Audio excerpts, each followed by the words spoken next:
Bon, c'est quoi ce bordel avec évolution prismatique là? Je vois des vidéos qui passent, c'est n'importe quoi. Je vois que ça s'encule pour des bouts de carton, les frères. Apaisez vos cœurs, c'est bon. Carrément, le jour de la sortie de 8.5 aux États-Unis, il y a un mec qui s'est fait chlasser. Chlasser! Imagine, le frérot, il allait récupérer du Pokémon pour se la régaler. Bon, il a dû bousculer un peu comme tout le monde, hein. Et en réponse, il y a un mec qui a sorti un carambit et qui l'a planté pour du Pokémon.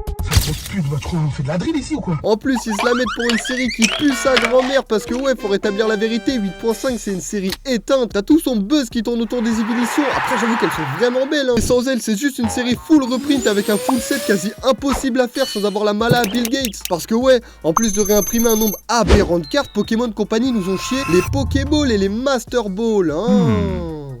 Des cartes basiques qui en plus sont considérées comme des hits.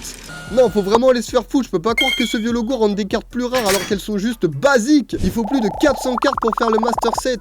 Combien? En plus, le taux de drop il est écœurant possible. Il y a des books qui ont ouvert des centaines de boosters pour même pas avoir une seule halte. Il y a qu'à voir les prix auxquels ces cartes se revendent pour comprendre que vous les aurez jamais, hein. Le seul conseil que j'ai à vous donner, c'est d'ouvrir du japonais. C'est moins cher et ça drop plus souvent. C'est donnant-donnant. Vous avez tout à y gagner. En plus, si vous êtes un vendeur du pays du soleil levant comme moi, vous les trouverez vraiment plus belles. C'est de toute beauté. Bref, je suis un hater de cette extension et arrêtez de vous la foutre pour des cartes, ça en devient affligeant à ce stade.